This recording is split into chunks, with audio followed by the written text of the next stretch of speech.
शिवाय. सत्यता, धर्म, समता, शांती आणि क्षमा आणि निर्वासनेचा ध्येयानं विचार करून प्रत्येक माणसाने जीवनात शुद्ध ज्ञानी व्हावं.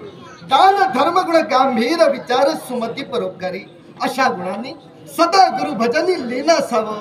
चित्त, मन, बुद्धी शुद्ध करून साधूंचा समुदाय मिळवावा आणि त्यात बसण्याची कृपा प्रत्येकानं करावी. शास्त्र संग्रह करून पुण्य संग्रह करावा, पण कुणाचा आग्रह करणे हीच मुळे राजलक्षण होय. राजा या पदवीचा पात्रसे जगती मानवी गुणे. राजा ईश्वरी इच्छाबळे चालवे.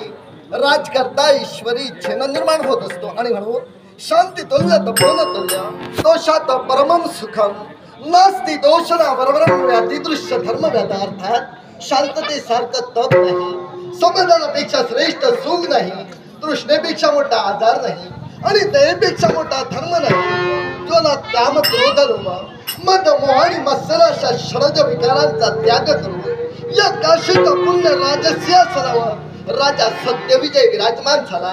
न्यायाच्या ठिकाणी कधी अन्याय केला नाही, धर्माच्या ठिकाणी जीवन कधी अधर्म उदिला नाही. न्याय, नीती, धर्म आणि शास्त्राचा पुरस्कर्ता राजकर्ता राजा सत्यविजयाचे लाखोचा उदोद करते. भगवंता, याला कारणीभूत कोण असेल तर तू आहेस. क्षणार्धात होत्याचं नवत आणि नवत्याचं होत करण्याचं सामर्थ्य तुझ्या अंगी आहे. ब्राह्मण, क्षत्रिय, वैश्य आणि शूद्राचे 4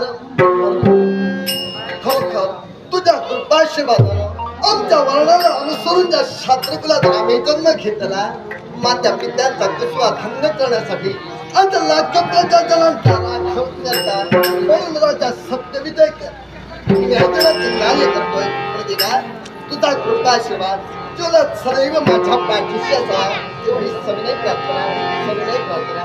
नबी कवला रजनीनाथ नबी कवला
प्रवेश करावा.